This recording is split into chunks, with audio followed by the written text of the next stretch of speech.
So, ang pinaka lang rin po rito, Gentiles po rito. Pero ang sabi rito, called to be His holy people. Alin? Yung mga Romans. Hello? So makikita nyo, napaka-beginning pa lang talaga ang pagtawag sa Gentiles. Through Apostle Paul. Nakuha nyo po? Kaya nga ulitin ko, ano yung verse 6 niya? Kung titignan nyo, na sinabi doon, kasama kayo sa mga tinawag. Okay. So pupunta na ako sa unang ano natin rito. Ang ididiin ko talaga rito, yung salitang grace. Hindi po yan simple. Ito, pakinggan nyo po ang statement or yung aking sasabihin. Dapat makita nyo yung lalim na intentional na ginawa ni Apostle Paul. Intentional talaga. Na sa lahat ng sulat niya, sa simula ng sulat niya, makikita mo agad yung grace. Hello? Narinig niyo po yun? Sa simula ng sulat ni Apostle Paul, ano ang unang makikita natin? At consistent po to consistent. Hindi lang sa simula, kundi sa kanyang pagwawakas ng kanyang sulat. Makikita niyo uli yung salitang grace. At ito po ay sa loob ng lahat ng kanyang sulat. At ilang sulat niya? 13. So, madali ba tandaan yung number? Okay. So, ilan ang sulat ni Paul? 13. So, diniin yung salitang grace. Ngayon, kailangan ko bang ibigay pa lahat ng verses? Kasi kapag binigay ko lahat, ito po ang mga verses na ibibigay ko. 13 sa unahan, tama? 13 sa pagwawakas. Doon pa lang, naubos na ang ating time. Nakuha niyo po? Kaya in-state ko na lang na gano'n, ay kukuha na lang tayo na medyo alternate na lang. Nakukuha niyo po? So, simulan po natin. Ano po ang gusto ko ipakita? Sa lahat ng sulat ni Apostle Paul, consistent po sa kanyang simula ng sulat, grace na po agad ang kanyang, hindi lang itong pagbati malalim na ibig sabihin yan, kaya intentional yun. At sa kanyang pagwawakas, grace ulit po ang maririnig nyo. At consistent yan sa lahat ng sulat niya, which is 13 na sulat niya. Sa simula at sa pagtatapos, grace ang naririnig nyo po. Kaya diniin ko po yan. Okay? Katulad ng Romans, ito nga di ba yung unang sulat niya, di ba po? The God of grace will soon grant Satan under your feet. The grace of our Lord Jesus.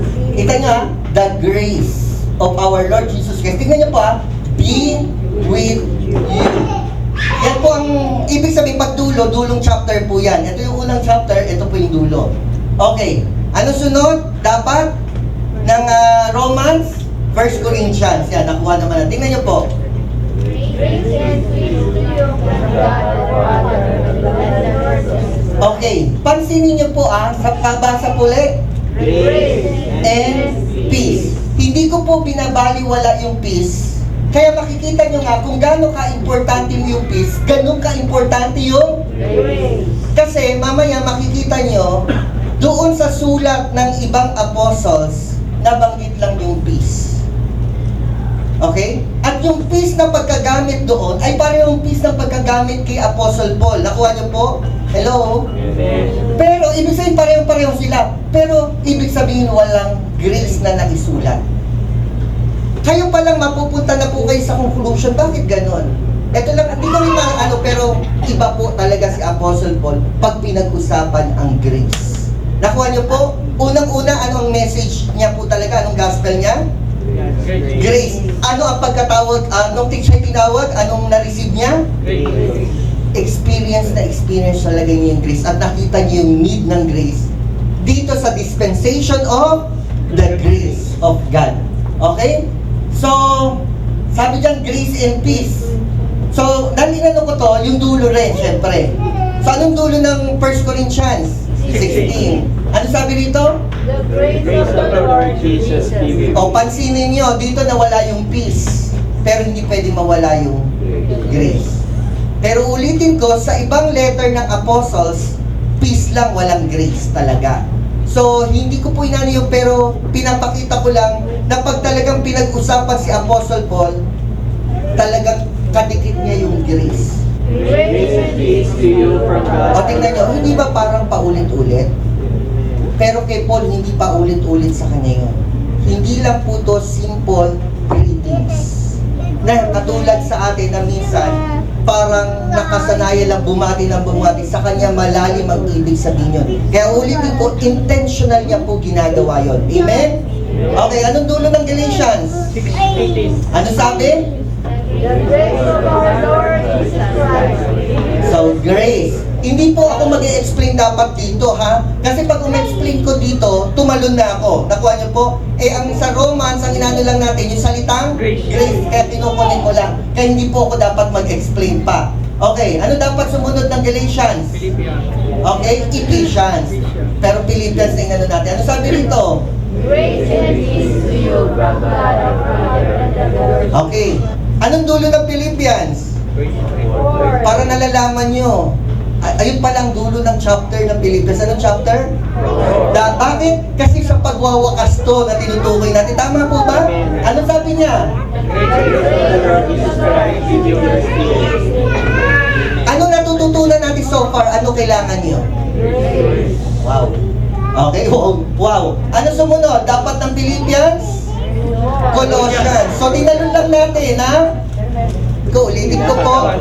Lahat po ng letter ni Apostle Paul, which is 13, sa lahat po ay consistent sa unang pagbati niya. Hindi lang pagbati niya, sa unang gusto niyang sabihin is grace. At sa pagwawakas, grace ulit. Sa lahat po ng letter, ha? Ang ginawa lang natin, hindi ko po kinuha lahat ng verse kasi 13 yon times plus 13 uli. Ganun kadaming verse. Okay? Anong dulo ng 1 Thessalonian? O, nalaman niyo. Dahil sa pagwawakas, ano sabi? The grace of our Lord Jesus Christ. Hindi ba nagsasawa si Paul? Hindi. Ramdam na ramdam niya ang grace ni God sa buhay niya. And by the grace of God, uuwi kayo na mararamdaman niyo. At alam niyo, masasabi niyo sa sarili niyo, salamat sa grace, at sasabihin niyo sa katabi, grace be. Dahil naramdaman niyo, natutunan niyo kung ano ang lalim ng grace by the grace of the Lord. Amen? Okay. Ano dapat sunod dito, 1 Thessalonian? Second Thessalonians. Okay. Kaya Timothy, nakikita niyo naman, ha? Okay, ano sumunod? Grace, mercy, and peace from God. So, nadagdagan ng mercy rito. May peace din. Pero hindi mawawala. Grace. Hindi pwede. Consistent po yan. Okay. At one more thing na hindi ko nabanggit, lahat ito meron na siyang inano, Timothy, at yun mga churches yun, lahat po yun Gentiles. Okay? Yung mga binanggit doon, ha? Yung Philippians, kahit hindi ko nabanggit na Ephesians, Galatians, lahat po yun, Corinthians, lahat po yun ano? Gentiles. Gentiles church, ito naman is individual, pero lahat sila ano? Gentiles. So ano matututunan nyo? Paul ay talagang apostle ng Gentiles. Siya ang directly sinusulatan niya. So parang tayo. Anong dulo ng 1 Timothy? Makikita nyo kung ano dulo ngayon. Which is 6. Hanggang 6. Ano sabi rito?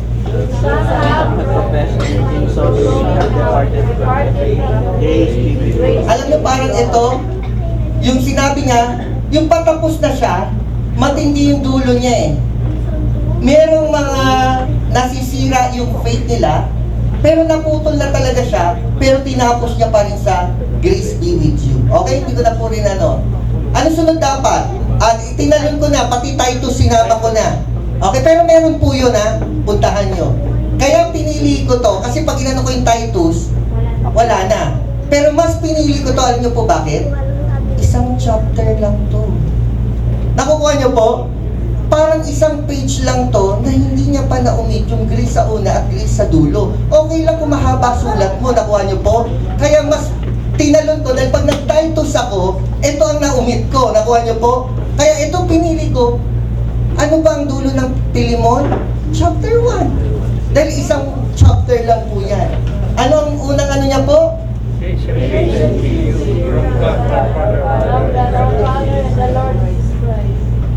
Anong dulo ng Pilimon? Chapter 1. Kaya lang ito yung mula na. Sabi niya? The grace of the Lord Jesus Christ. Okay. Dito na lang, nabanggit ko lahat Gentiles ang kinakausap niya. Okay? O, tingnan nyo sa James ha. Ganon din binabanggit sino kausap. Tingnan nyo si James. Hindi ba talagang controversial between James and Paul? Totoo po ba? Dahil si James na nagsasabi, faith without work is dead. Kaya ka bang iligtas ng faith alone? Okay? Tingnan nyo sabi ni James ha. James, tingnan nyo. A servant of God. Tama, servant of God. And the Lord Jesus Christ. Tingnan nyo po. The 12 tribes scattered among the nation. Greetings. Sino kausap ni James? 12 tribes. Nasaan yung 12 tribes? Scattered. Saan nag-scattered? Among all nation. Totoo po yan. Ang tawag dyan, exile. Na-exile sila. Okay? Pilitan man or hindi, pero umalis sila. Katulad ng yung great persecution sa Acts chapter 8 verse 1. Great persecution na nangyari and all nag-scattered dahil sa great persecution. Sino ang naiwan? The 12 apostles. Pero sino ang nag-scattered? Sino ang mga nag-scattered? Yung mga believers at ang tinutukoy doon, Jew po yun. Jew po ba yun? Bakit? Wala pa si Apostle Paul.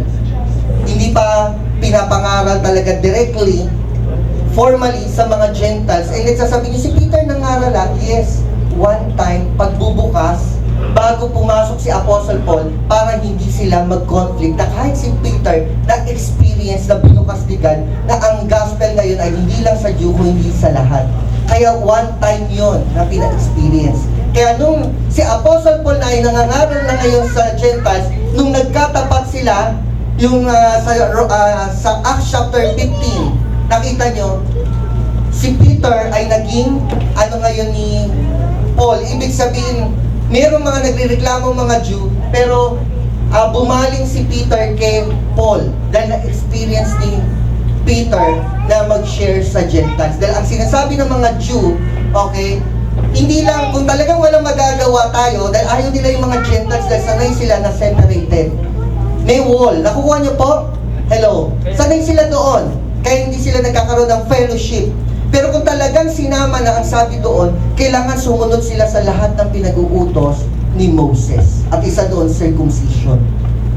Para, nakasulat doon, para maligtas. Sabi ni Peter, hindi. Okay? So, ibig sabihin, naiintindihan na rin. So, dito maliwanag po ba sino sinusulatan? Ito nakakapagtaka. Sa sulat ni Paul, ni James, walang grace sa una. At alam niyo po, sa pagtatapos, wala pa rin grace. So, totally bang napakalaking pagkakaiba niya kay Apostle Paul? Tapos maraming nakikipagtalo. O, kita niyo, bakit tayo naniniwala pala sa rightly dividing the word of truth? Dahil ba sa isang verse na 2 Timothy 2:15? Tanong ko rin bakit tayo naniniwala sa rightly dividing? Dahil lang ba sa isang verse ng 2 Timothy 2:15? Hindi po. Nasa lahat ng pahina. Katulad ng binasa natin na last time, Romans chapter 1 verse 1 to 5, hindi ba ako nagturo ng rightly dividing doon? Sagot naman po. Dito sa isang verse na Romans chapter 1 verse 7, makikita niyo ang rightly dividing. Okay? Ano yung unang pinapakita ko? Ano ang lahat ng sulat ni Paul? Sagot? Gentiles. Sa Gentiles. Ang sulat ng ibang apostol, saan? 12 tribes. Magkaiba po ba? Okay, sa lahat ng sulat ni Paul, consistent sa una tuli, anong word? Grace. Samantalang sa sulat ni James, walang grace sa unahan, wala rin grace sa dulo. Wala akong ibang sasabihin, basta ganun lang. So nakikita nyo na, if you, kung rightly divide niyo. Nakukuha nyo po? Okay. So wala nga sa dulo, kaya wala akong papakita, kaya pumunta na ako kanino? Kay Peter. So si Peter, umano rin. Peter and okay, tama, totoo yan. Okay, Peter, an apostle of Jesus Christ. Tingnan niya, to God's elect. Ang tingin na agad ng iba nang babasa ang God's elect, lahat at kasama ang Gentiles is God's elect. Nakukuha niyo po? Pero ang totoong God's elect, yung unang inelect. Sino po yun? Okay? The Jew na tinawag na people of God dahil yun ang nation ni God, Israel. Hello? So sila talaga yung God's elect na nauna. Nakukuha niyo po. Kaya yung God's elect dyan, hindi po Gentiles sa kausap. At sa hindi pa pagkalalim, naalala ko yung aking kaano sa FB, ang sabi niya, tingnan niyo, Gentiles ang kausap ni Peter, o tingnan niyo, sabi, scattered throughout the province of, lahat yan, kung babasahin mo, okay, hindi yan lugar ng mga Jew, tama? Pero ano sabi rito? Exile, scattered. Hindi mo ba nabasa? Nangalan. So, ang sinasabi niya, si Peter daw ay nangaral sa mga Gentiles. Pero ang totoo, si Peter nangangaral sa God's elect na na-exile at nag-scatter dito sa mga lugar nito. Nakukuha niyo po? Pero sa mga Jew yun. Kaya nga, pag pupunta ka dito sa mga lugar nito na pinuntahan ni Paul, saan pumupunta si Paul? Synagogue. Means, sa lugar ng Gentiles, may isang lugar doon na synagogue that is worship ng mga Jew. Kaya doon muna pupunta si Paul. Okay? At sa paligid doon, mga Gentiles. Nakukuha niyo po kasi ang mga Jew naka-scattered. Exile. Okay? Katulad po na ito walang halos pinagkaiba eh. Tingnan nyo ha. Meron lang God's elect pero exile scattered. Okay? Ito naman, hindi nakalagay na exile pero scattered. So, ang 12 tribes naka-scattered. Okay? Katulad nito, ito naman, God's elect, exile, scattered. Pero inano niya kung saan? Nakakalat sa lugar ng mga Gentiles. So, hindi talaga Gentiles ang kausap. Nakuha niyo po? Yes. Ang pagtingin niya, yung si Peter daw, ay nangaral sa Gentiles dahil nga itong mga lugar na ito. Sabi ko, hindi mo ba nakita yung exile saka scattered? Kasi kung talagang Gentiles, hindi sasabihin exile and scattered. Kasi ang Gentiles ay what? All nation. Kaya talagang nakakalat na yan. Kasi all nation eh. Pero yung Israel ay isang nation, kaya sila exile sila sa kanilang land na ipinangako sa kanila ni Lord, naka-exile sila at naka-scatter sa mga lugar ng Gentiles. So, sino uli kausap ni Peter? Jews. Ganun lang kasimple. That is rightly dividing the word of truth. Nakukuha niyo po? Sino kausap? Actually, context yan. Okay? Sino nagsasalita at sino kinakausap. So, ibig sabihin, nakikibasa lang tayo. Kung ano man ang naisulat nila, hindi directly na tayo ay kinukuman para gawin yun. Dahil unang-una, maliwanag naman sa atin na sila naman ay nagkasundo dahil nakita ni Peter na talaga may grace na ibinigay kay Paul. Kaya ang sabi niya, kami talaga sa Jew, kayo sa Gentiles. Means, yung pagsulat niya is para sa Jew. Anong ina-expect natin? Without bias. Ano sabi ni Peter? Sige, dito na lang para medyo natin. Grace and peace. Yan naman ang hinahabol lang natin. Dahil sabi ko, hindi naman ako mag-e-explain ng iba. Grace and peace. So, ano ina-expect natin sa dulo dapat? Meron rin grace. Kahit grace lang. Okay? Pero this time, makikita nyo, ito yung sinasabi ko, pagkakaiba. Can we read? Greet one another with a kiss of love. Peace to all of you who are in Christ. Walang grace talaga. Wala po, kahit anong version. Wala po talaga. At yung peace na sinasabi ni Paul na grace and peace, pareho sa peace ni Peter. Nakuha niyo po, pero yung grace, wala po talaga. So doon pala makikita niyo yung difference po talaga nila. Okay? Without bias, meron sa 2 Peter. Okay? Sa 2 Peter, meron naman. So, pagkatapos kay Peter, tatalon tayo sa John. Bakit 2 John? Ang 1 John, walang grace sa una at wala rin grace sa dulo. Nakukuha niyo po? Yun yung nasa unahan. Okay, may grace, tama? Sagot naman. O, tatalon ko na sa dulo. Ay, yung dulo na ito, wala. So, meron siyang una, wala siyang dulo. Kaya pumunta na ako sa 3 John. Okay, sa 3 John, Peace okay. lang, walang grace. ang 3 John ilang chapter? Isa lang din. Wala siya sa una. Ano yung peace naman ni Peter na peace lang, ganun na ganun din kay John. Walang grace. So doon pa lang ay may natuto po ba kayo? Yes. Okay, ulitin ko, hindi lang basta pagbati yon, ha? Ngayon, ano matututunan natin sa grace? Ito, napakalalim na ito pag natutunan nyo. Grace is undeserved. Grace is unearned. Ibig sabihin, ang grace, hindi mo deserve yon. Okay? Kaya nga grace eh. Hindi mo deserve yon. Okay? At ang grace, hindi to ini-earn. Hindi mo ma-earn ang grace. Nakukuha niyo po?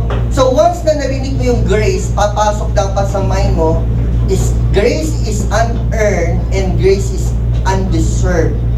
Kaya ano ang medyo malapit sa salitang grace? Okay, na hindi na-earn. Okay, especially yung na hindi na-earn. Ano ang malapit sa salitang grace na hindi na-earn?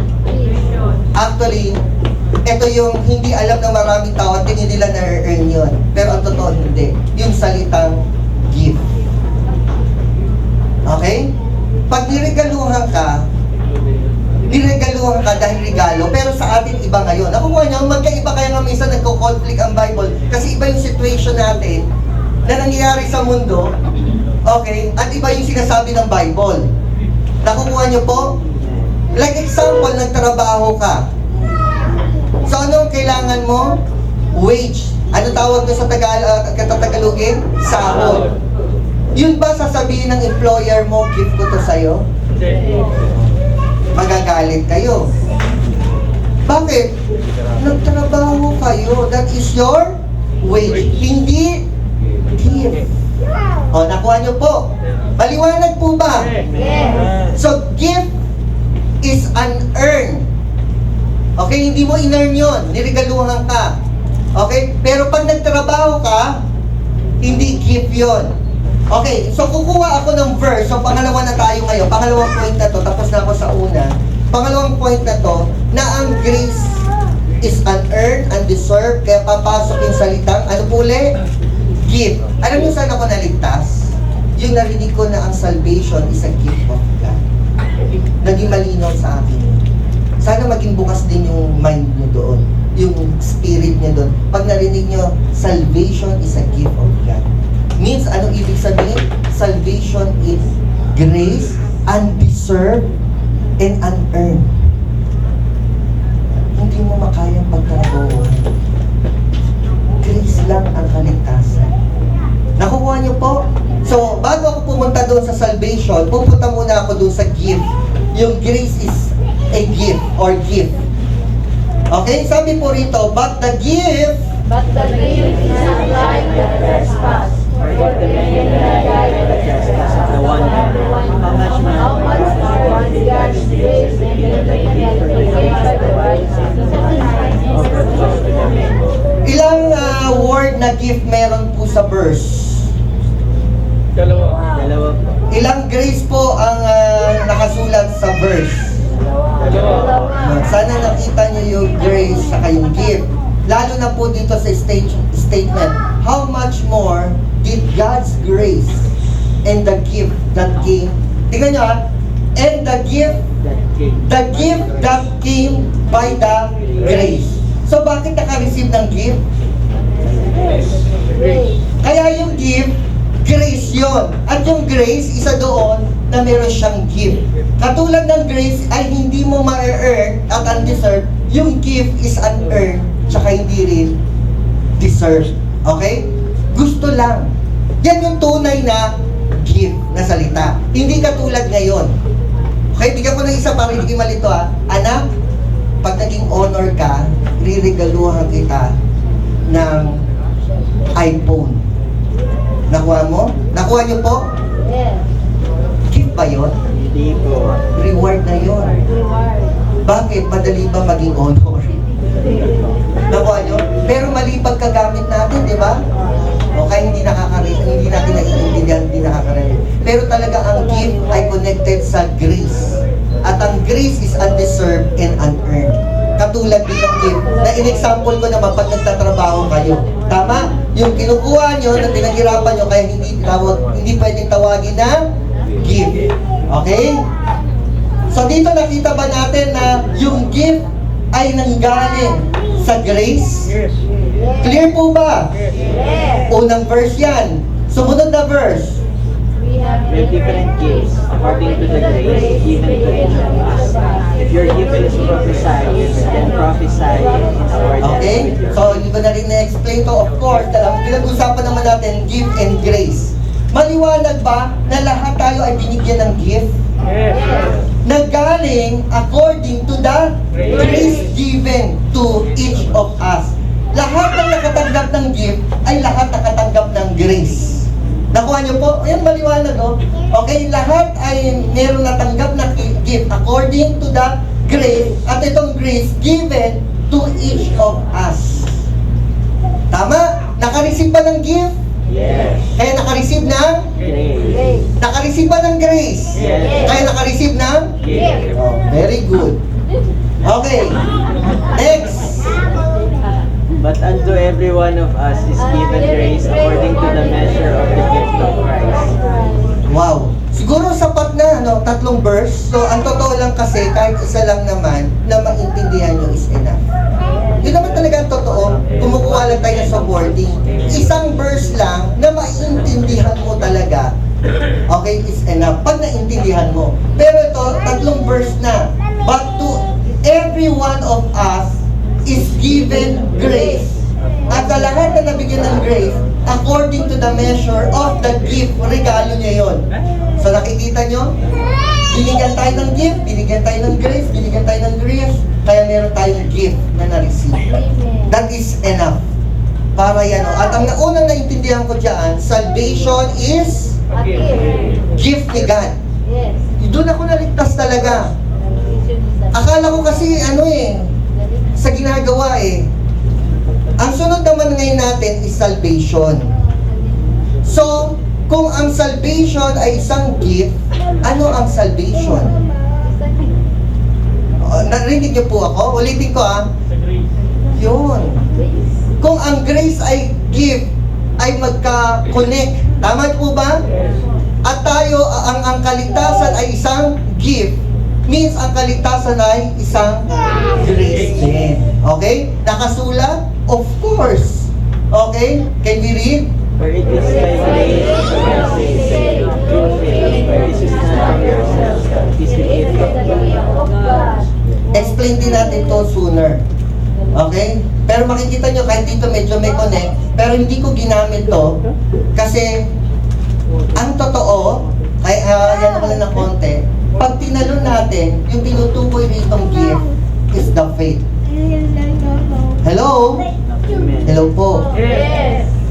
Hindi na tinutukoy rito, dito talaga mismo sa verse na to, hindi niya tinutukoy, okay, na gift is yung tayo naligtas o yung okay? Dito sa verse na to, hindi. Dito sa verse, pero meron Romans chapter 6 verse 23, doon makikita nyo. Okay, pero itong verse na to, hindi. Ang tinutukoy nitong gift is what? Faith. At paano maligtas? By grace, through faith. Tingnan nyo kung ang faith is also gift, at ang grace is gift, naiintindihan nyo? Means salvation is totally gift. Amen. Ngayon ang tanong, bakit hindi na lang bigyan lahat ng faith? Nakukuha niyo po? Yan yung pag-uusapan natin naman kung i-ano nyo, yung tinatawag na predestined. Kasi merong sinasabi, may mga taong nakadestined para maligtas talaga. Parang nadating, si God na ang nagdestined. Ito, mga ligtas, mga doon, hindi ligtas. Nakukuha niya, namili. Kasi bakit hindi na lang lahat bigyan ng faith? Kasi kung ang faith is a gift, dito ayaw kong kita yung tumatalon ako kaya konti lang. Kung ang faith ay gift, tapos ang grace is gift, means talaga lahat ng salvation is gift at grace. Totoo. Pero bakit hindi na lang bigyan lahat ng faith? Ito ang connecting. Gusto nyo makita yung connecting lang? Yes. Ang connecting, ang faith ay gustong bigay ni God, pero nabubuo to by hearing the word of Christ. At doon papasok naman yung tinatawag na free will. Kung ang tao magbubukas na makikinig sa salita ng Diyos. Nakuha niyo po? Pag nakinig ang tao, binukas yung puso niya, bumubuo ang faith. Papunta sa kaligtasan at pagkatapos maligtas, bumubuo ang faith para sa pangangailangan niya sa buhay na ito. O, katulad nito, example, tignan nyo hindi ba sobrang encouragement na binigay ko sa inyo na magpalista kayo doon sa expository book by book, Romans to Philemon, hindi ba talagang sobrang encouragement ang ginawa ko? Sagot naman. Yes. Pero na lang kung hindi nyo pinapakinggan. Nakukuha nyo po? That is free will sa mga tao kung gusto makinig ng word of God. Kaya hindi nabubuo ang faith sa puso nila. Kaya pag may problema, gulong-gulo sa buhay. Isipin mo, ligtas, pero ang buhay ay parang impyerno. Kasi kung hindi buo ang faith sa puso mo, magdi-decide ka talaga according to your flesh. At yun ang magpapahamak sa'yo because of lack of faith. Nakuha niyo po? Nakuha niyo po? Ang tao, tayo mga Christian, o tao at Christian, pag tao hindi pa Christian, pero tayo naging Christian, so hindi lahat ng tao Christian dahil walang pinanganak na Christian na. Kung hindi si Christian, pinangalanan lang. Okay? Pinangalanan lang, pero walang ipinanganak na Christian, ha? Oo! Pinanganak na ligtas. Nilabas, ligtas na. Walang ganon. Okay? Kasi ano kailangan? Faith, tama? At kailangan muna niya makinig ng word of God. Makapakinig ng gospel of your salvation. And what is that? Death, burial, and resurrection. Okay? At pag siya pinaniwalaan yung napakinggan, yun, pumasok ang grace at kaligtasan sa kanya. Nakukuha niyo po, para na rin ako nag-explain nito, no? Pero at least, mas detalye yun. Nakuha niyo po? So, nakikita niyo yung free will kung paano natin gamitin. Nasa atin din pala kung ang mga tao mapapahamak na sa kanila. Naririnig niyo po? Pero ang Diyos ay patuloy na umaabot. Katulad ako, nakikiusap ako. Di ba? Narinig niyo po? Pero hindi ko dapat gawin yun. Why? Binabargain ko sa inyo ang word of God. Pag binabargain ko, parang kung binababa yung value niya. Hello? Hindi ko dapat gawin yun, pero ginagawa ko yung pagmamalasakit lang sa inyo. For it is by grace you have been salvation po to. At ito, totoo, sasabihin nila soso means, ano yan, hulyan. Hindi lang sa soul mo or spirit mo sa eternity, kundi sa buhay mo. Naniniwala po ako. Pero ang focus una, hindi yung sa buhay mo na ito. Kundi ang focus talaga, bakit namatay si Jesus para sa kasalanan mo, para mabalik ka sa Kanya. Yun ang kaligtasan. Tama po ba? Yun talaga, yun talaga. Okay? So, para maligtas. So rito, maliligtas pa lang o ligtas na? Yan ang pagkakaiba ng mga tunay na Christian at hindi. Sa tunay na Christian, nakarinig muna ng gospel, and then sinampalatayaan yung death, burial. Yun yung faith, ha? Saan may connect yung faith? Sa death, burial, and resurrection. Yan yung belief also. Yan rin yung trust. Sa death, burial, and resurrection ni Jesus. Ay, pastor, kinokonek mo lang. Sulat yan ni Paul, eh. Yun ang gospel niya.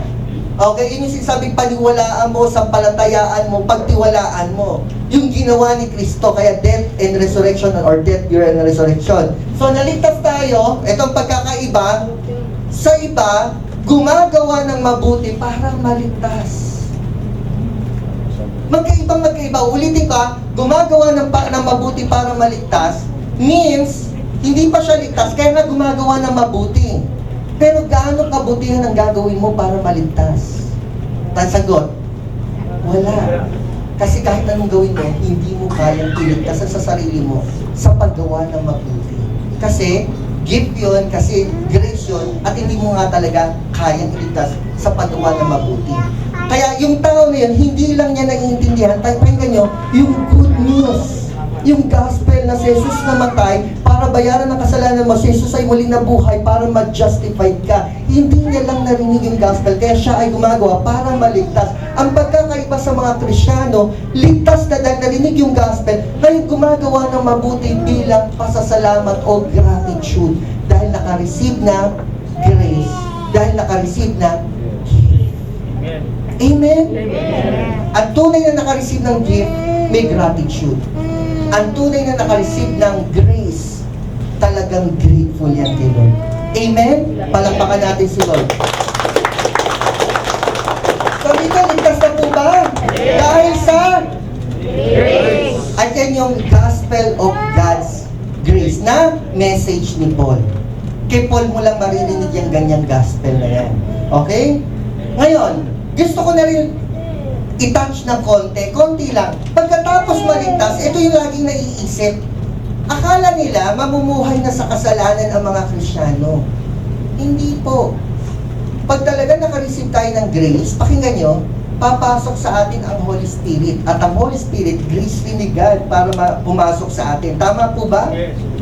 Pag pumasok ang Holy Spirit sa atin, we are now new creation. The old has gone, the new has come. Kasi, pakinggan nyo na born again ka na. Dahil yung spirit kong patay, nabuhay muli. Dahil sa banal na espiritu, pumasok, nananahan sa atin, na wala noon. Okay? Palakpakan natin si Lord. Uulit ito parang narinig nyo yung iba, takot na takot sa salitang born again Huwag. Lahat kailangan born again. Mabuhay yung espiritong patay. Why? Kasi lahat nagkasala, kaya lahat ay patay, hindi physically, kundi patay spiritually. Kaya kailangan mabuhay muli. At mabubuhay muli, pag narinig mo yung gospel, narinig ka, kailan mo marinig, yun yung, uulitin ko, nakikita nyo, yun yung tinatawag na free will, kung ang tao makikinig. Bigay ka ng tracts na gospel yun, itatapon. Nakuha nyo po?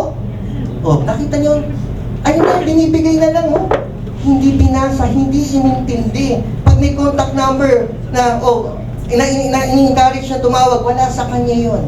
Ang dami kaya namin pinamigay na flyers na tinapon lang.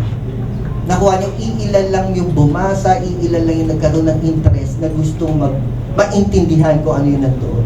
So, nasa tao, doon pumapasok lang yung free will. Okay? So, pagkatapos maligtas, new creation, ito, inano ko lang 8, 9, para makita nyo, not by alin? Yung salvation na na-receive mo, not by works, so that no one, kasi kung nakuha mo ang kaligtasan mo sa works, may ipagmamalaki ka. Totoo naman, di ba? Kaya lahat ng mga mayayabang, dahil nakikita nila sa effort nila yun. Pero pag nakita mo lahat ay sa grace nila, wala kang ipagmamalaki. Nakuha niyo po? Pag nakikita niyo medyo nagmamalaki ka na, mag-realize ka, ito ba galing sa grace ni God o galing sa akin? Pag hindi mo naiintindihan, naisip mo, kasi nag-effort talaga ako dito makikita mo, kaya mo magyabang. Pero pag nakita mo, ito biyaya lang ni Lord sa akin, ito makita mo, wala kang pagyayabang, kundi tataas mo, Lord, salamat sa grace. Amen? Palakpakan natin si Lord. Okay? So, ang salvation is by? Grace. Salvation is by? Grace. Not by? Works. Kaya wala tayong pagmamalaki pagdating sa kaligtasan. Nakukuha nyo? Ano sasabihin natin? Okay? The Lamb who was slain. The Lamb. Alam nyo, gospel yun. Ano nangyari sa Lamb? Namatay. Kaya nga slain. Ano nangyari sa Lamb? Nag-resurrect, nakatayo ngayon para sa inyo at sa atin. Pagkatapos ng kaligtasan, na sinasabing not by works, tingnan nyo 10. Tapos na ba ang kaligtasan? Tapos na. Diba? Save? Save ba o maliligtas pa lang? Pagkatapos nun, tapos na ba? Okay na tayo gumawa ng masama? Ano sabi? New creation tayo, right? O, kaya ano sabi ng 10? Can we read? For we are God's handiwork, created in Christ Jesus to good works. Yan ang gustong-gusto ng mga mixture or underlaw. To do good works. May good works din ba sa atin? Sagot naman. Yes! Ulitin ko, may good works din ba sa atin? Yes. Para maligtas? No. Pagkatapos ng kaligtasan? Yes! Sa kanila, saan yung good works? Para maligtas. Yun ang sobrang laking pagkakaiba. O, sige, magtanong po kayo. Try nyo sa barangay nyo. Survey. Tanong nyo lang. Oy, Mare, May tanong lang ako huwag kang ma-offend. Tanong lang. Kung mamamatay ka ba, sure kang ligtas? Pag sinabi nilang no, means hindi nila naintindihan ang grace. Hindi nila naintindihan alin? Yung gift. Hindi pa nila naririnig yung good news, yung ginawa ni Jesus na death and resurrection. So, naintindihan nyo na yung good works? Yes. May good works ba sa grace? Yes. Pagkatapos ng Salvation. kaligtasan dahil tayo ay new creation. Hindi na tayo nasa old, na wala pang Holy Spirit na patay, na laging isip natin is ano yung pwede kong gawing masama kasi gusto kong gumawa ng masama. Totoo yun. Yung ibig sabihin, hindi ko naman sinabing gusto kong gumawa ng masama, pero malakas talaga sa atin. Parang gusto natin laging gawin kung ano yung udyok ng flesh. Narinig niyo po? Kung ano yung udyok ng pero ngayon, kung anong udyok ng spirit. Ito na laking pinagkaiba. Mag-Bible study, gusto ba ng flesh? Gusto ba ng unbelievers? Gusto ba ng Christian? Yes. Hindi lahat na. Yan yung sinasabi ko na, hindi, ano ko lang sinanay yan yung sinasabi ko na new creation na tayo. Okay? May heart na talaga tayo, uhaw na rin tayo sa salita ng Diyos. Hindi katulad noon, wala sa atin yun. Hindi pa nauuhaw ang patay. Nakuha niyo po? Pero pag nabuhay na, nauuhaw na. Pero as time goes by, may struggle. Nakukuha niyo po? Pero kailangan tayong gumising. Hindi patay, nakuha niyo? Ano lang kailangan? Gumising. Yes. Hindi na kayo patay. Christian, tingin kayo sa akin kung Christian kayo, Christian. Hindi na kayo patay. Kailangan nilang gumising sa pagkatulog spiritual. Amen? Amen. Palakpakan natin si Lord. Okay? Pero basta ang good works ay meron, hindi pwedeng wala ha? Because we are new creation. So ano pinag-aaralan natin ngayon? Yung love by God to be His holy people, grace and peace. Ito po tayo ngayon. Nandito. So, ito ang tanong. Na-receive niyo na po ba ang grace ni Lord? Sagot naman ang totoo. Paano niyo nasabi? Kasi na-receive niyo na yung salvation. Kaya sure na kayong saved, no? Hindi pala maliligtas. Kung hindi naligtas na, kasi na-receive niyo na. Nasa inyo na yon. At pakinggan nyo, walang bawian yun. Ang gift hindi binabawi ni God. Sa tao meron. Pag naghiwalay kayo. Okay? Nakukuha nyo. Okay? Pag naghiwalay, may bawian yon. Pero kaya nakita nyo magkaiba, walang bawian yon. Pag gift, binigay niya. Kaya yung gift na rin na binigay niya sa Jew, hindi niya babawiin yun. Hello? Kaya yung covenant na binigay niya sa Jew, gagawin niya yon. Pinangako niya yun sa mga Jew. Amen po ba? Amen. Kaya yung sa atin naman na Gentiles, na na-receive rin natin na gift, hindi niya babawiin yung kaligtasan natin. Amen po ba? Amen. Pag ang taong totoong naligtas, ligtas na talaga yun. Palampakan natin ang ano. Okay? Kailangan lang mag-grow. Kailangan lang mag-grow.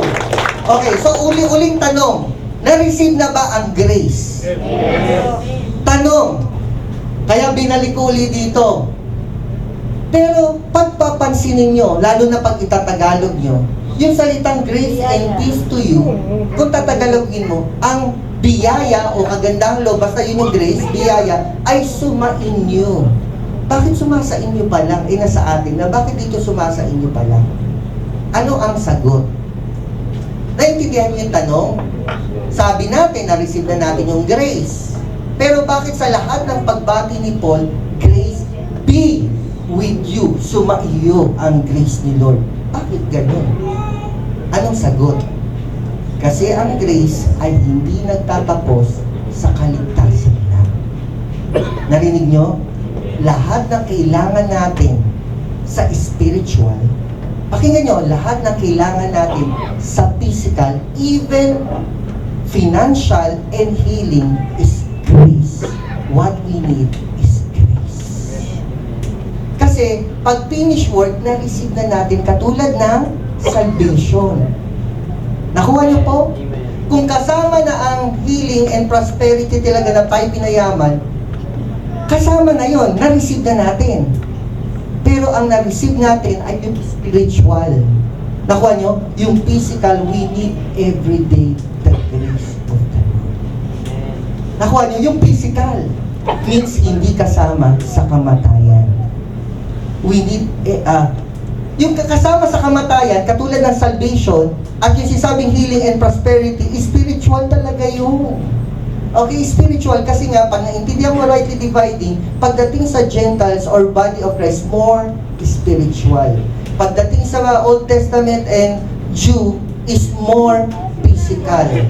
Kaya yung sinasabing we are healed by your, siguro narinig nyo, kung maikinig kayo, by His stripe we are healed, spiritual yun dahil nakakonect yun, na He bore our transgression. Talagang spiritual yun. So, paano naman yung healing natin physical? Okay, paano naman yung need natin physical? We need grace. Pero hindi lang physical, nakuha nyo, pati spiritual, na kailangan natin continuous. Alin? Yung tayo nag-grow spiritually, ano kailangan natin? Grace. Pero yung salvation, given na. Pero yung mag-grow ka para hindi impyerno buhay mo, ano kailangan mo? Grace. Yung magkaroon ka ng sigla spiritually, what you need is grace. Kaya pwede ba sabihin mo sa katabi mo, kailangan mo ng grace? Yes! Kailangan natin ng grace. Kaya ngayon, naiintindihan nyo ba? Hello? Ngayon, naiintindihan nyo ba? Bakit sa lahat ng sulat ni Paul, sa una at sa huli, ano sabi niya? Grace be with you because you need grace. So, continue grace. Mayroon bang nakasulat? Ito po ay babasahin natin. Ito ay NASB, pero sa akin is para ma-appreciate natin yung word. At least, pinag-aaralan naman natin yung word. Nakuha niyo yung point? Kapag merong kailangan pag-aralan ng word, pag-aaralan natin yung word. Pero kung hindi man, nakakatulong to appreciate. Ito mas ma-appreciate mo kasi yung salitang upon. Ano sabi? For of His fullness, fullness ha, punong-puno, His fullness, we have all received, and grace upon grace. May katapusan? Wala. Kung paano mo lang i-receive na i-receive. Okay? Ngayon, pag narinig yung grace, ito ba ay laging tumutukoy sa physical? Financial? Pakinggan nyo ha, grace po. Yung salitang grace ay spiritual po yan.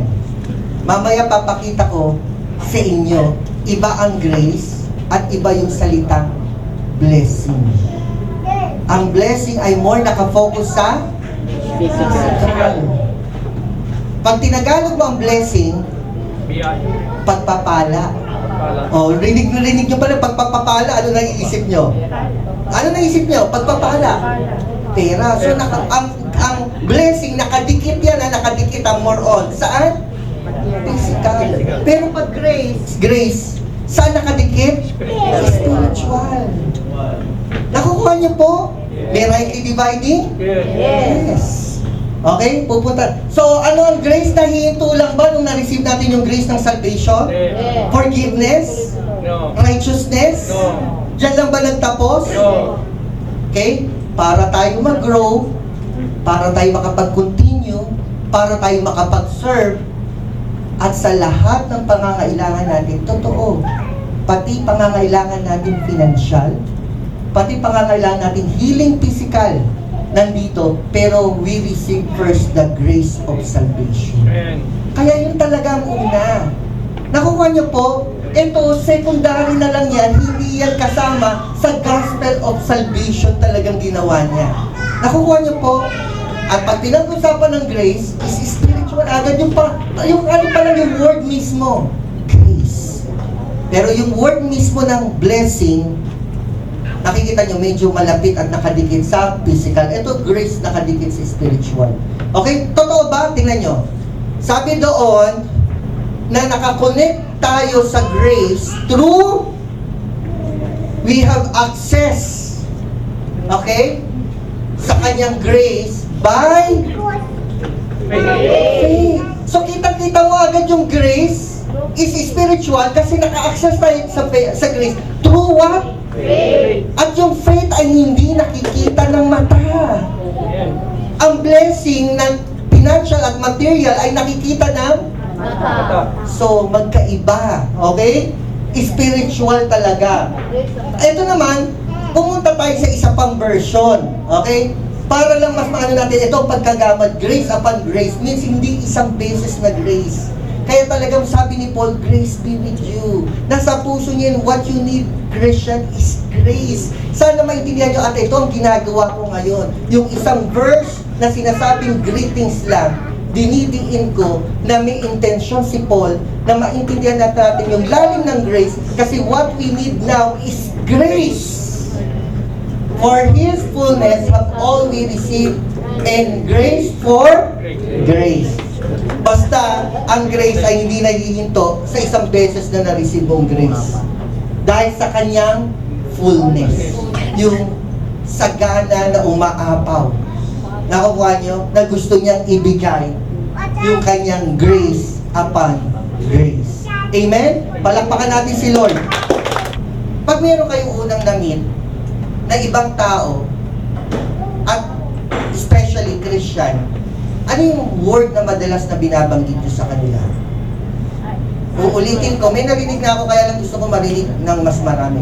Ano ang madalas na naririnig o pagbati natin or pag-bless natin sa kanila? Anong word na ginagamit natin? Palakas po. Isa pa.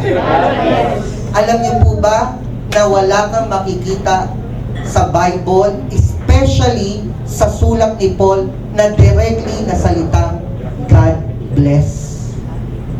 Sige. Uulitin ko po wala po kayo, para mas diretsuhan okay, kasi naka-record ako wala po kayong mababasang eksakto sa sulat ni Apostle Paul na apostle ng Gentiles, okay, na salitang eksakto, God bless you. Kahit alisin na natin yung you God bless na lang, okay na.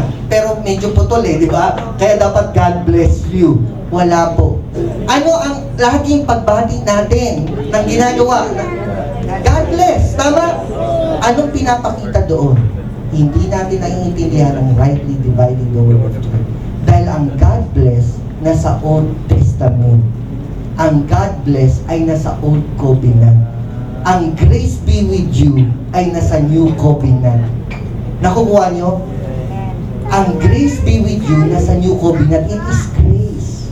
Ang God bless nasa Old Covenant kasi literal blessing. Literal.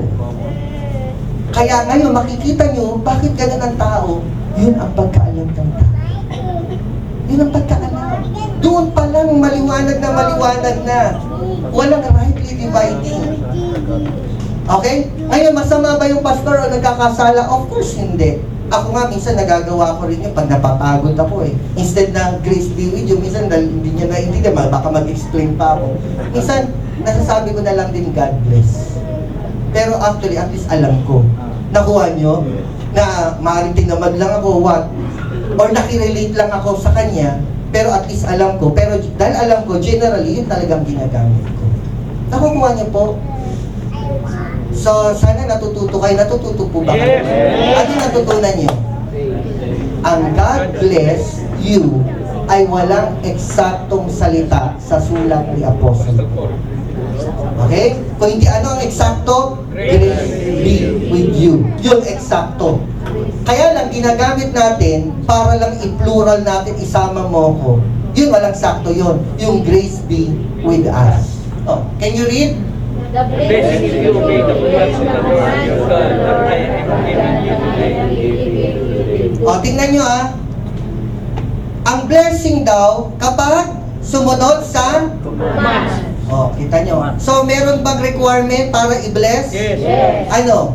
Sumunod. Sumunod. Saan yan? Sa Old Testament. Okay? Para i-bless ka ni God, kailangan kang Sumunod. sumunod, di ba? So, may requirement. Yes. But, yung i-bless niya sa'yo, anong blessing yon? Sagot? Yun ba ay spiritual? Physical. Hindi po. Magbasa po kayo. Okay? Physical po talaga. Magbasa po kayo. Hindi ko na pumano yan. Okay, next, 28. Tingnan nyo. The first, if you disobey the commandment of the Lord your God, follow the commandment of the following others, which you have not known. Dito naman, pag nag-disobey ka, ano mangyayari? Curse. So, makikita nyo, bakit may curse? Kasi nag-disobey. Alam nyo sa Greece, hindi na ganyan. Hindi po ganyan. Makukuha natin nga sa Romans uli. Kaya matindi ang Romans talaga eh. Yung curse, sinalo lahat ni Jesus. Kaya grace talaga. Kista nyo minsan nakakalabag tayo, pagkukulang natin, pero salamat, hindi tayo under curse. Sinalo lahat yung curse ng katawan ni Kristo. Yes, palakpakan natin. Kasi kung hindi, nakuha nyo, yan yung pang-Old Covenant at Old Testament at dispensation of law. Hindi alam ng tao. Pero ngayon, itong gusto ko tanong para bumalik uli ako, ano naman ang curse doon? Physical.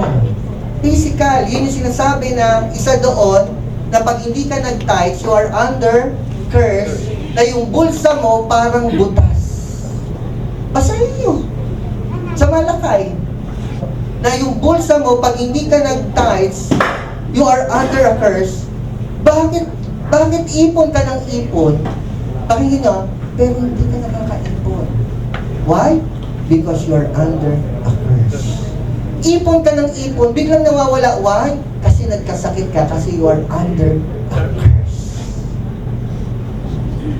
Nakuha niyo po? Yung lahat ng pinagpaguran mo, nawala. Mas maganda pa yung hindi nagtrabaho, parang ganito lang ha, pero hindi nawala sa kanya yung ipon niya. Yung isa naman nagtrabaho, sa sobrang hirap nagtrabaho, pero binawi lahat at naubos dahil nagpagamot. So, ang hirap. At yung curse na tinutukas dyan ulit, physical.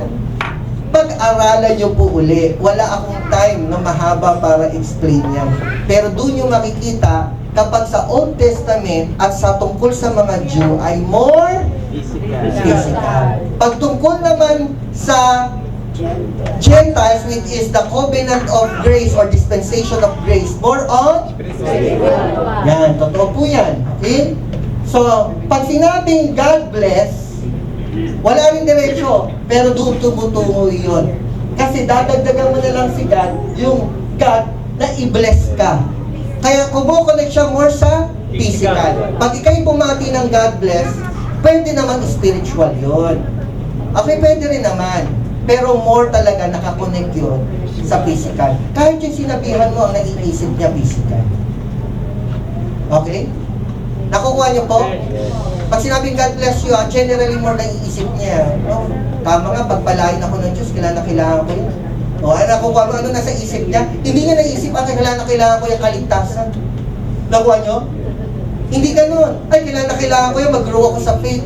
Kailangan ko yung God bless kasi kailangan ko mag-grow kasi nalalamig ako eh.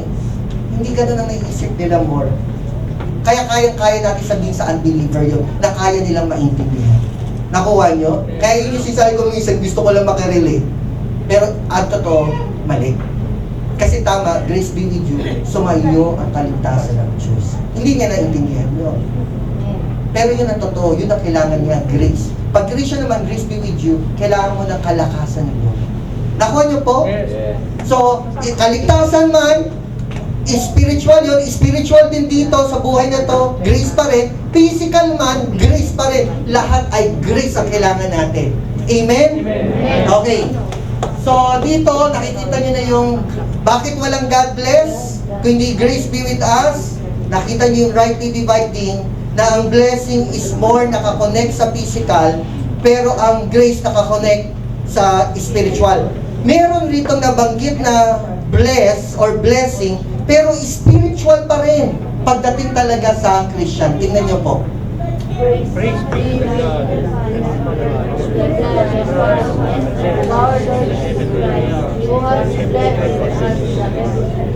Yan, basahin niyo po. Kahit anong version. Sabi rito, bless us. Sabi ko naman, hindi naman na legalistic, more ang sinasabi ko. Yun naman talagang totoo. Binibless tayo in heavenly realms. So that is spiritual na yan. Heavenly realms. With every, what? Spiritual blessing in Christ. Maliwanag? Pag talaga sa Gentiles or sa church or Christian, ang blessing is more Spiritual. pero wala bang physical? Meron din. Kasunod lang yun ng spiritual blessing. Pero hindi tayo nakapokus doon. Nakuha niyo po? Anong masama pag doon tayo nakapokus? Pag doon tayo nakapokus, listen, pwede natin ma-receive yung physical blessing. Pero you miss the spiritual blessing. Nakuha niyo po? Ang physical blessing pwede mong makuha. Pero ang na-miss mo, yung spiritual blessing. Pag sinabi ko yung physical ay pwede nyo makuha, naku, napahaba ako. Kasi, yung mga kasaganahan sa mundo, hindi na yung kasaganahan sa mundo, pwede mo talaga ma-attain by your works. Kahit walang God. Kasi, sipag at syaga. Dahil maraming unbelievers na umasenso na sipag at syaga. Pero afterwards, marirealize din nila, it is nothing without God.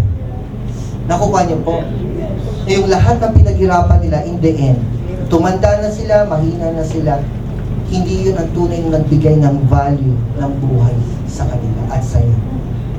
Bakit nila na-miss yung masigil, which is the spiritual blessing at ang physical blessing ay sumusunod lang.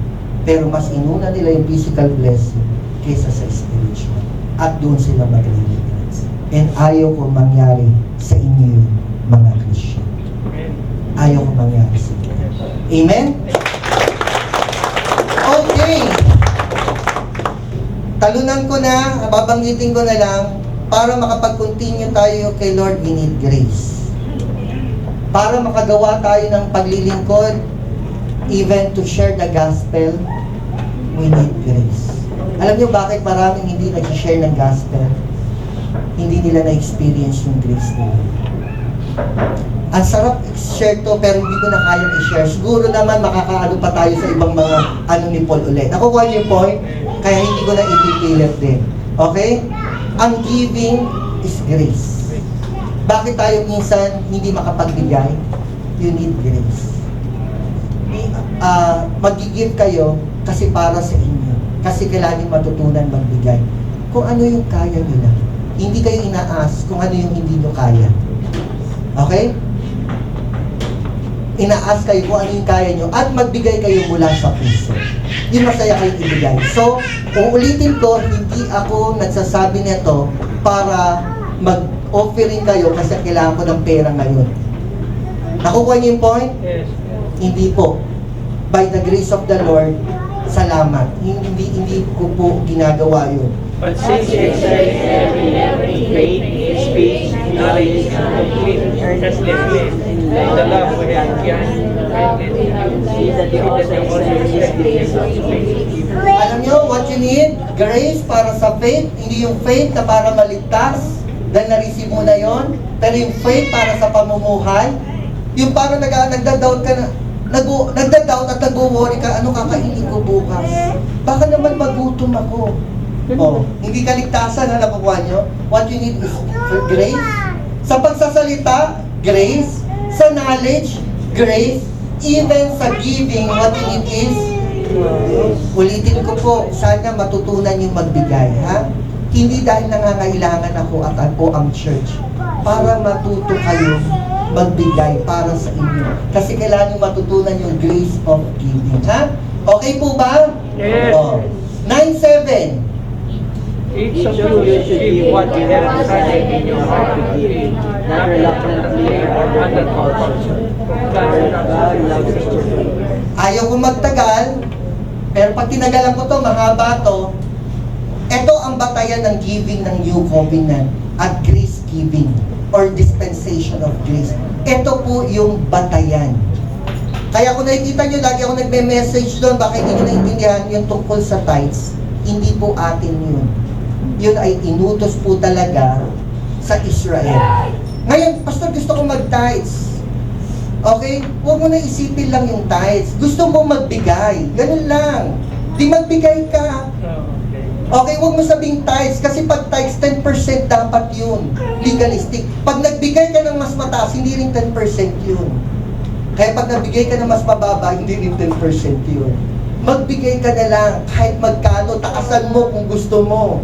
Pero hindi tithes ang tawag doon. Ito po ang New Covenant. Nakukuha niyo po? Kaya pakinggan niyo rin po sana, maikli lang yun. 12 minutes lang yun. Tingnan niyo ha, ano ang tunay na pagbibigay? Decided in your heart to give. Okay, you should. Sabi ha, each of you. So, pag hindi ko kayo kasi tinuruan magbigay, pagkukulang ko, kaya tinuturuan ko kayo, each of you should give what you have decided in your heart to give. Pag sinabing magbigay ng 10%, dinicide mo yon? No.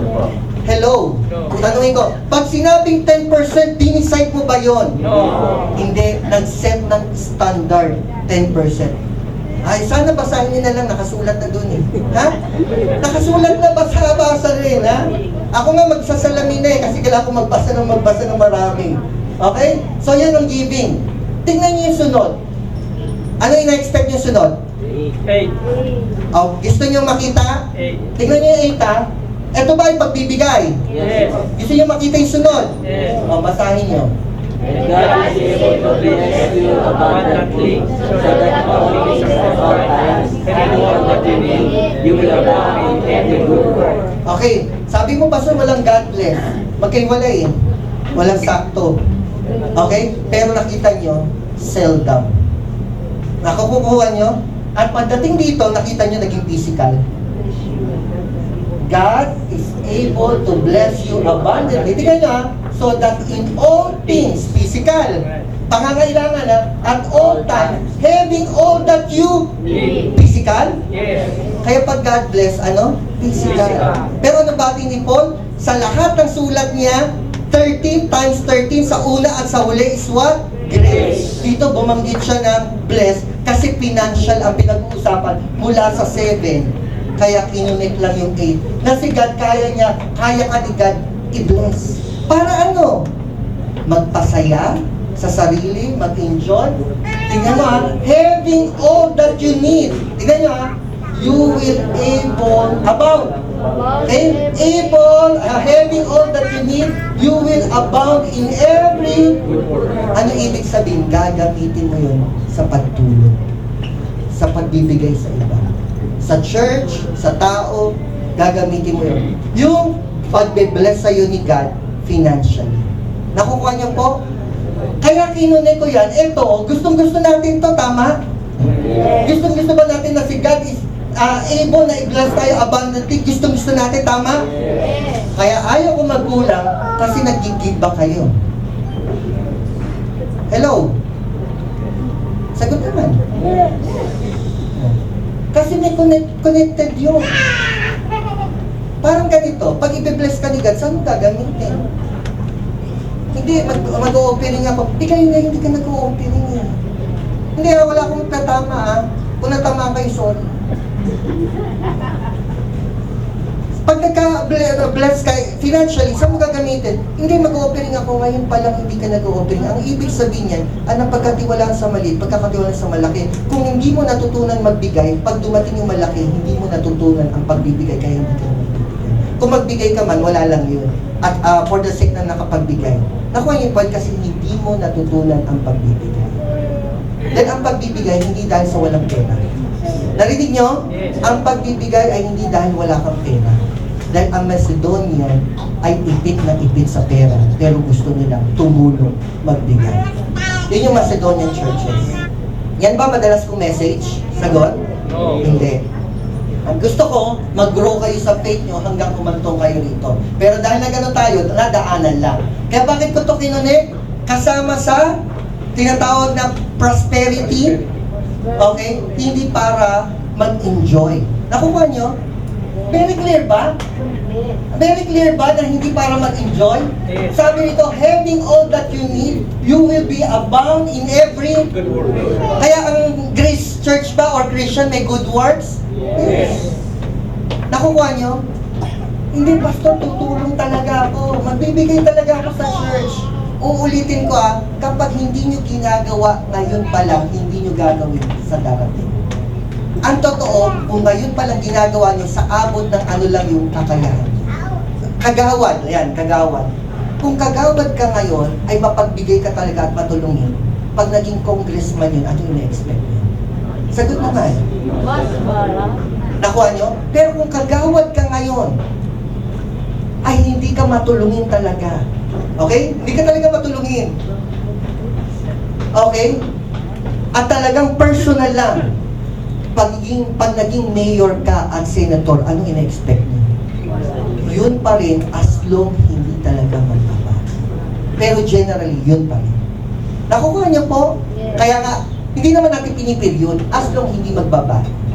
So means ang pagbabago ay ngayon kahit anong kalagayan natin. Amen? Amen. Alin yung pastor na magbago? Na mag-focus tayo kay God. Hindi sa material. Oh, listen.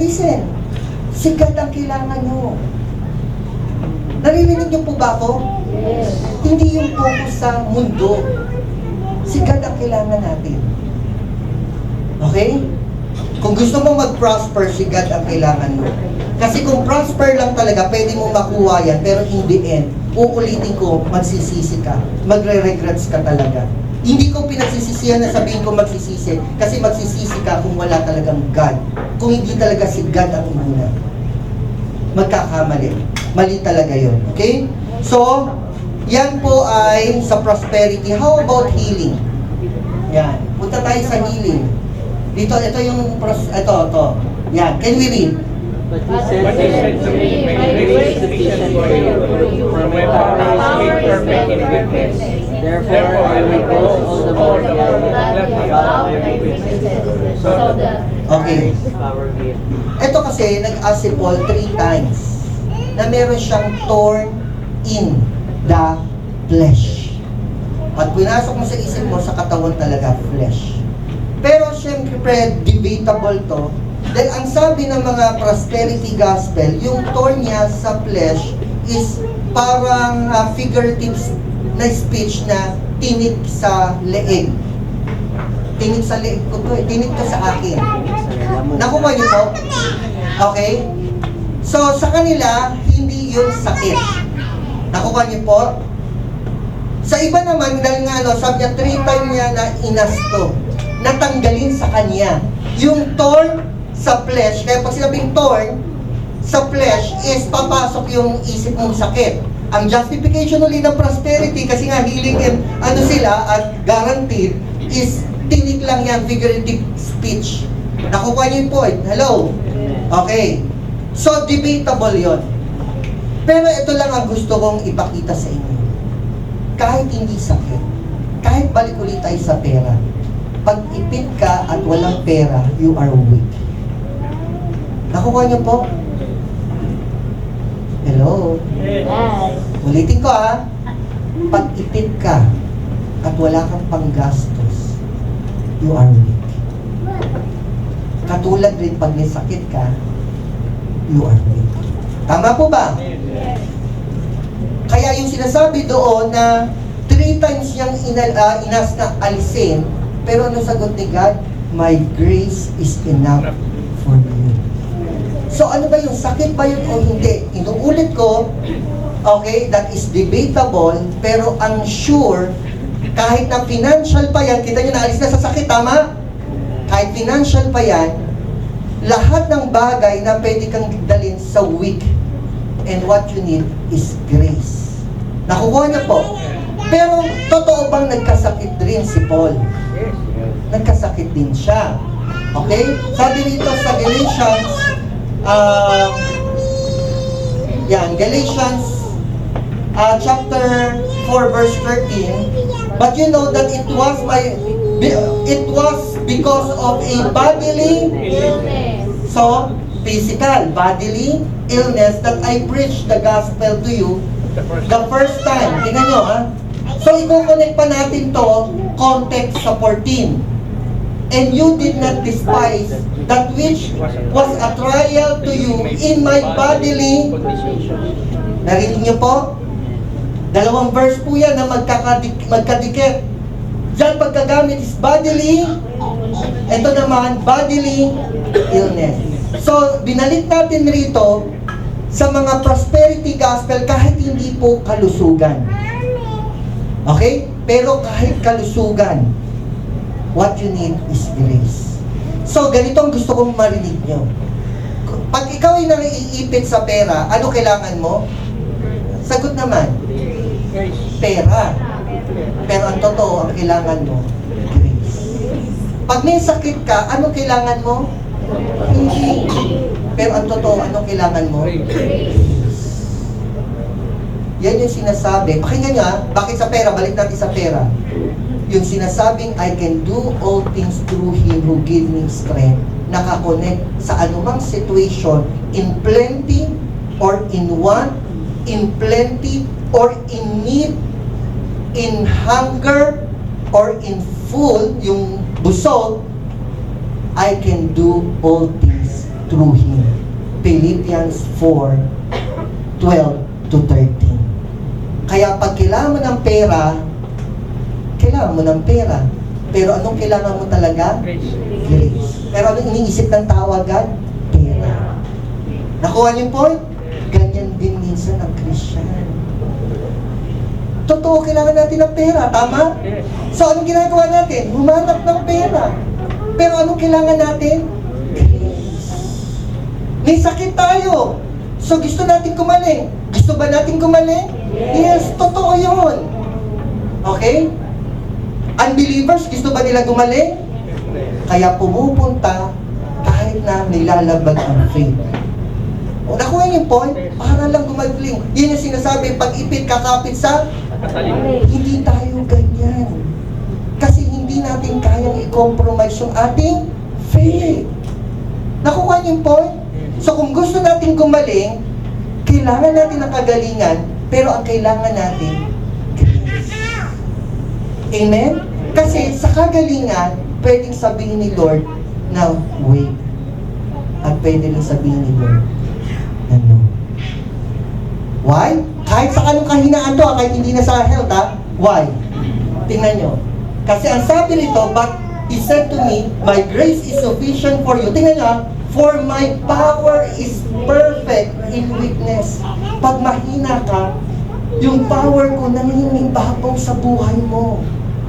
Okay? Tuloy natin. Therefore, sabi ni Paul, pag naiintindihan na, I will boast all the more, ipagmamalaki ko, godly at gladly about my weakness. Bakit ang pagmamalaki niya yung kahinaan niya? Ito ang reason. So that Christ's power may rest on me. Kasi once na mahina ka, at nagagawa mo pa yung mga bagay-bagay, makikita mo, hindi na yung kalakasan mo ang kumikilos, bakit mo nagagawa yun? Makikita mo, kalakasan na ng Diyos, bakit mo nagagawa? Like example, wag naman sa iba or whatever, may sakit pero kaya pang ngumiti. It is the grace of God. May sakit pero kaya niya pang mag-encourage sa iba. Kaya bang gawin yun? Na makarelate ka sa tao na may sakit kung ikaw mismo walang sakit? Pero sa isang merong ganung kondisyon at kaya niya mag-encourage, makikita mo, it is the grace of God. Bakit niya nagagawa? And it is a blessing sa ibang tao. Kaya hindi natin maintindihan. Nakukuha niyo po? At yan ay hindi katuruan ng prosperity and health. Hindi actually prosperity yun. That is wealth and health na maliit na G na gospel. Means, hindi totoong gospel. Kuha po ba? Sa pagtatapos, alam niyo ano kailangan niyo lahat? Bakit tayo nanlalamig, mahina, whatever? Alam niyo kailangan natin lumakas. And what we need, okay, is eternal encouragement. Eternal encouragement. And what? Good hope. Saan mong gagaling? Grace. Pansinin nyo ha. Okay? And by His, Grace. dahil sa grace, gave us, Eternal encouragement and good hope. alam nyo yung mga walang hope, konti na lang, give up na. Hello? Sagot naman. Yes. Hindi lang spiritually, pati physical. Nakuha nyo? Dahil ang tao, pag naalisan yung hope, sabi ito, figurative, mawalan ka ng breath, kaya mo pumigil ng ilang seconds. Pero mawalan ka ng hope, wala na. Yan yung ibig sabihin, pag nawala ka ng hope, yan yung mga tumatalon, whatever. Pero figurative speech. Pero what we need is hope. Good hope and what? Encouragement, which is eternal. Ibig sabihin, what we need is courage. Alam niyo ba, kahit sobrang weak kayo, pag kayo na-encourage, lalabas na yung malakas. Hello! Pero ano kailangan nyo? Nasa grace lang pala yun. Yung eternal encouragement and good hope. Kaya, ano sabi ni Paul? Amen? Amen. Na-receive mo na yung grace of salvation, forgiveness and justification, but you need grace, grace upon grace, grace for grace. Amen? Amen. Na walang katapusan, palakpakan natin si Lord. Sa pagtatapos,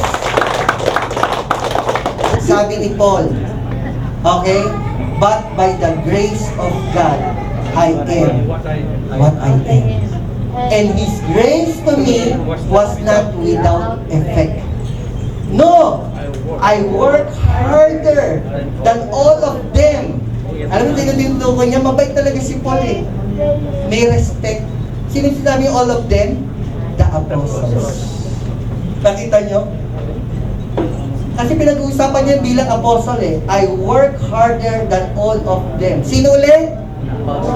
Sa tingin niyo, bakit ganun naka-work siya harder than all of them? Because of the grace. Kaya ganun lagi sulat ni Paul, grace, grace, grace, grace. So parang ganito yan, guys.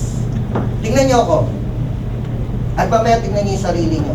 Tingnan niyo ako, tingnan niyo yung sarili ko, pero walang doon yun. Ang gusto ko lang ipakita, kaya tingnan niyo ako, mag-example ako sa iyo.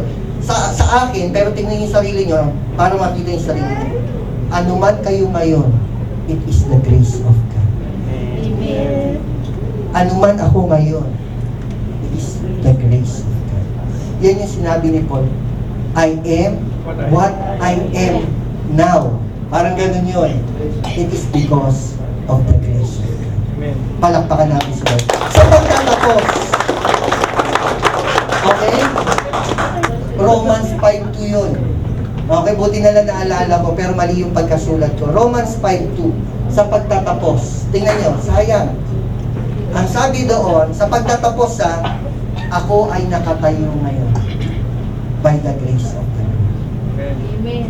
Alam nyo, bakit kayo nakaupo dyan ngayon? By the grace. Bakit kayo nakatayo? By the grace of the Bakit kayo nakakapaglingkod? Ano man lahat ginagawa nyo?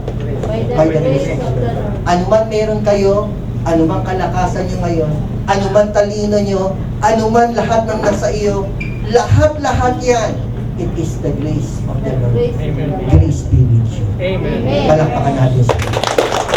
Amen? So excited po ba kayo sa susunod na expository natin? Yes. Ano natutunan nyo ngayon? Romans chapter 1, verse 7. Grace and peace be with you. Grace. Palakpakan natin si Lord.